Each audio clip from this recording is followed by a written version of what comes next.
എല്ലാവരും അറിഞ്ഞു കാണുമല്ലോ. ബസ്സിൽ ഒരാൾ ശല്യം ചെയ്തെന്നും പറഞ്ഞ് ഷിംജിതയ്ക്ക് വേണ്ടിയിട്ട് സഹോദരൻ മെയിലായിട്ട് പരാതി അയച്ചിട്ടുണ്ടെന്ന് പറയുന്നു. അപ്പം എന്താ പറയുക, ഒരു കൗണ്ടർ കേസ് ലെവലിൽ കൊണ്ടുപോകാൻ വേണ്ടിയിട്ടായിരിക്കും ഇങ്ങനെ അയച്ചിരിക്കുന്നത്. പക്ഷേ കൗണ്ടർ കേസിൽ ഇതാക്കി പോകാനായിട്ട് ആളിപ്പോൾ ജീവിച്ചിരിപ്പില്ല, അത് പറഞ്ഞിട്ട് കാര്യമില്ല. അപ്പോൾ എനിക്ക് പറയാനുള്ള, എനിക്ക് തോന്നിയ കുറച്ച് സംശയങ്ങളാണ്. അതായത് ഈ ഷിംജിത ഈ മാതൃഭൂമിയോ മനോരമയായിട്ട് അവരോട് സംസാരിച്ചപ്പോഴത്തേക്കും പറയുന്നുണ്ട്, ആ സമയത്ത് ഈ ബസ്സിൽ ഈ സംഭവം കഴിഞ്ഞതിന് ശേഷം ഒരു പോലീസ് സ്റ്റേഷനിൽ വിളിച്ചൊരു പോലീസുകാരനോട് ഇത് പറഞ്ഞായിരുന്നു, എനിക്ക് പരിചയമുള്ള ഒരു പോലീസുകാരനാണ്, ആ പോലീസുകാരനോട് പറഞ്ഞായിരുന്നു എന്ന് പറയുന്നു. അപ്പം അത് കഴിഞ്ഞതിന് ശേഷം പിന്നെ അതിനെക്കുറിച്ച് അനക്കം കിട്ടിയിട്ടില്ല. പിന്നെ നിങ്ങൾ മനസ്സിലാക്കേണ്ട ഒരു കാര്യം എന്ന് പറഞ്ഞാൽ, ഈ ഒരു കേസ് അവളെ അറസ്റ്റ് ചെയ്യുന്ന സമയത്ത് മറ്റുള്ള ഇപ്പോൾ ഇങ്ങനെയുള്ളൊരു സെൻസേഷണൽ ആയ ഒരു കേസിൽ അറസ്റ്റ് ചെയ്യാൻ പോകുമ്പോഴത്തേക്കും വളരെ രഹസ്യമായിട്ടുള്ള രീതിയിലാണ് പോലീസുകാർ മൂവ്മെന്റ് നടത്തുന്നത്.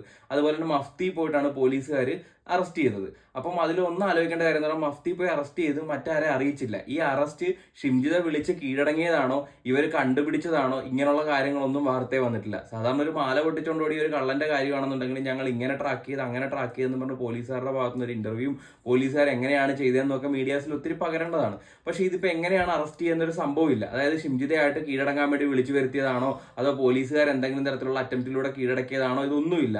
പിന്നെ മഫ്തിയിലാണ്, അതായത് പോലീസുകാർ ഒരു ബന്ധുവീട്ടിൽ പോയി അവരെ വിളിച്ചുകൊണ്ട് വരുന്ന രീതിയിലാണ് കാര്യങ്ങൾ പോയിരിക്കുന്നത്.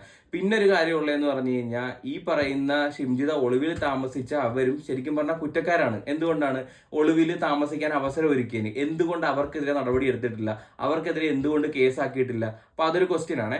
അതുപോലെ തന്നെ ഷിംജിതയുടെ FIR ഞാനൊരു ചാനലിൽ വന്ന സംഭവം പരിശോധിച്ചപ്പോഴത്തേക്കും അതിൻ്റെ അകത്ത് ഞാൻ സ്ക്രീൻഷോട്ട് എടുത്ത് വെച്ചിട്ടുണ്ട്, ഞാൻ അതിൻ്റെ അകത്ത് കാണിക്കാം. അപ്പൊ അതിനകത്ത് അരുൺ VR എന്നുള്ള SI സബ് ഇൻസ്പെക്ടർ എന്നുള്ള രീതിയിൽ ഒരാളാണ് ഈ FIR റിപ്പോർട്ട് തയ്യാറാക്കിയിരിക്കുന്നത്. അപ്പൊ ഷിംജിത പറഞ്ഞിരിക്കുന്ന, ഷിംജിതയുടെ ഒരു ഫ്രണ്ട് ഉണ്ടെന്ന്, അല്ലെ പരിചയമുള്ള ഒരു പോലീസുകാരനുണ്ടെന്ന് പറഞ്ഞില്ലേ, അത് ഇദ്ദേഹമാണോ നമുക്ക് അറിയത്തില്ലല്ലോ. പിന്നെ നമ്മൾ കണ്ടതാണ് ഷിംജിതയെ നമ്മൾ ഈ കൊണ്ടുവരുന്നത് പർദ്ദയൊക്കെ ഇട്ട് അതുപോലെ മാസ്ക് ഒക്കെ ഇട്ടാണ് കൊണ്ടുവന്നിരിക്കുന്നത്. അത് കൊണ്ടുവന്നിരിക്കുന്ന ഒരു I20 കാറിലാണ് കൊണ്ടുവന്നിരിക്കുന്നത്. ആ I20 കാറ് ഞാൻ പരിവാഹനിൽ അതിന്റെ ഡീറ്റെയിൽസ് അടിച്ച് നോക്കിയപ്പോഴത്തേക്കും അതിൻ്റെ അത് ഇത് കണ്ട, ഞാൻ ഇത് എൻ്റെ കൂട്ടത്തിൽ വെക്കാം. അതിൻ്റെ അത് ANVR എന്ന് മാത്രമേ നമുക്ക് കാണുന്നുള്ളൂ.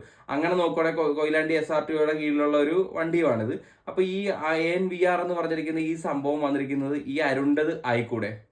കാരണം ഇതിലെല്ലാം ഞാനിപ്പോൾ ഇതിനകത്ത് ഉൾപ്പെടുത്താം. അപ്പം ഇതൊരു സംശയിക്കേണ്ട ഒരു സാഹചര്യമല്ല. അതുപോലെ തന്നെ സാധാരണ ഒരു പ്രതിയെ പോലും ജീപ്പിന്റെ ബാക്കിലിട്ട് വലിച്ചിഴച്ചുകൊണ്ട് കൊണ്ടുവരുന്ന സ്ഥാനത്ത് ഇവരെ എന്തുകൊണ്ടാണ് ഒരു AC കാറിൽ, അതും ഒരു SIയുടെ പ്രൈവറ്റ് കാറിൽ, നമുക്കത് ആരോപണം മാത്രമാണ്, നമ്മൾ തെളിഞ്ഞിട്ടില്ല, ഈ ഒരു കാര്യങ്ങൾ വെച്ചിട്ടാണ് പറയുന്നത്. അപ്പോൾ ഒരു പ്രൈവറ്റ് കാറിൽ കൊണ്ടുവന്നത് എന്താ? അപ്പം ഞാൻ നേരത്തെ വീഡിയോയിൽ ഞാൻ ചോദിച്ച കാര്യമാണ്, ഒരു പ്രതിയെ എന്തുകൊണ്ട് പ്രൈവറ്റ് കാറിൽ കൊണ്ടുവന്നു എന്നുള്ളത്.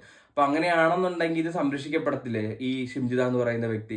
നിലവിൽ നമ്മൾ സോഷ്യൽ മീഡിയയിലൂടെ ഒരാളെ അപമാനിക്കുകയോ അല്ലെന്നുണ്ടെങ്കിൽ എന്തെങ്കിലും തരത്തിലുള്ള മോശമായിട്ട് കമന്റ് ഇട്ട് കഴിഞ്ഞാൽ പോലും നമുക്ക് IT ആക്ട് എന്ന് പറയുന്ന ഒരു സെക്ഷൻ ആഡ് ചെയ്യും. പക്ഷെ ഇവർക്ക് അങ്ങനത്തെ ഒരു സെക്ഷൻ ആഡ് ചെയ്തിട്ടില്ല. ഞാൻ നോക്കിയപ്പോഴത്തേക്ക് മനസ്സിലായത് BNS 108 മാത്രമാണ് ആഡ് ചെയ്തിരിക്കുന്നത്. എന്തുകൊണ്ട് IT ആക്ട് സെക്ഷൻ കൂടെ ആഡ് ചെയ്തിട്ടില്ല? കാരണം അതും കൂടെ വരുമ്പോഴത്തേക്കും കേസ് സ്ട്രോങ് ആവത്തേ ഉള്ളൂ. അപ്പൊ അത് ആഡ് ചെയ്തിട്ടില്ല. പിന്നെ അതുപോലെ തന്നെ എന്തായാലും അവരെ ഇത്രയും ഒരു ക്രിമിനലിനെ ഒളിപ്പിക്കുക എന്ന് പറയുമ്പോഴത്തേക്ക് അവരും അതേപോലെ കുറ്റം ചെയ്തിരിക്കുന്നില്ല. അവർക്കെതിരെ എന്തുകൊണ്ട് അറസ്റ്റ് ചെയ്തില്ലെങ്കിലും നടപടി എടുക്കാമല്ലോ. ആ കാര്യങ്ങളും ഒന്നും വന്നിട്ടില്ല. അതുപോലെ തന്നെ ഈ ഷിംജിതയ്ക്ക് വേണ്ടിയിട്ട് നല്ലതുപോലെ പൈസ എറിയാൻ ആൾക്കാരുണ്ടെന്നും അതുപോലെ തന്നെ ഈ പറയുന്ന രാഷ്ട്രീയപരമായിട്ട് ഒരുപാടുണ്ടെന്നുള്ള കാര്യം നമുക്ക് മനസ്സിലായതാണ്. കാരണം കൊലകൊമ്പന്മാർ അവളുടെ പുറകെ തന്നെ ഉണ്ട്. പക്ഷെ ആർക്കും ഡയറക്റ്റ് ഇതിലോട്ട് വരത്തില്ല. കാരണം ഇതിപ്പോൾ പബ്ലിസിറ്റി വരാത്തൊരു കേസ് ആയിരുന്നെന്നുണ്ടെങ്കിൽ ഒതുക്കി തീർക്കാനായിട്ട് ഈ രാഷ്ട്രീയ തലത്തിലാണെന്നുണ്ടെങ്കിലും ഈ സാമ്പത്തികമായിട്ടുള്ള രീതിയിലാണെന്നുണ്ടെങ്കിലും ഒക്കെ ഒരുപാട് കാര്യങ്ങൾ ഉണ്ടായേനെ. പക്ഷെ ഇത്രയും സെൻസേഷനായി യൂട്യൂബ് ചാനലുകളും അതുപോലെ തന്നെ നമ്മുടെ എന്താ പറയുക മുഖ്യധാര മാധ്യമങ്ങളും എല്ലാം ഈ സംഭവം റിപ്പോർട്ട് ചെയ്ത് ഇത്രത്തോളം സെൻസേഷൻ ആയിരിക്കുന്ന ഒരു കേസിൽ എത്ര വലിയ രാഷ്ട്രീയ പ്രമുഖന്മാർ ഉൾപ്പെട്ടിട്ടുണ്ടെങ്കിലും അവരൊരിക്കലും മുൻപന്തിയിലേക്ക് വരത്തില്ല. കാരണം വന്നു കഴിഞ്ഞ് കഴിഞ്ഞാൽ അവർക്ക് ഈതപ്പേര. അപ്പൊ അങ്ങനെ വരത്തില്ല. അപ്പൊ പുറകിൽ നിന്ന് ഷിംജിത അകത്തായിട്ടുണ്ടെന്നുണ്ടെങ്കിലും പുറത്തു നിന്ന് കളിക്കാനായിട്ട് ഒത്തിരി പേരുണ്ട്. കാശ് ഇറക്കാനാണെന്നുണ്ടെങ്കിലും ഈ പറയുന്ന രീതിയിൽ സ്വാധീനം ചെലുത്താനാണെങ്കിലും ആൾക്കാരുണ്ട്.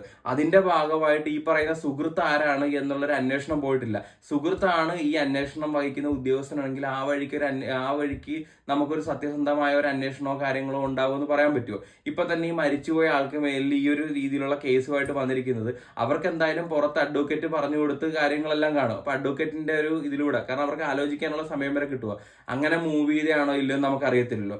അപ്പം എന്തുകൊണ്ടും ഈ ഒരു കേസിന്റെ ഇത്രയും കാര്യങ്ങൾ, എന്റെ ഇത്രയും സംശയങ്ങൾ വെച്ചിട്ട് നിങ്ങളൊന്ന് ആലോചിക്കുക.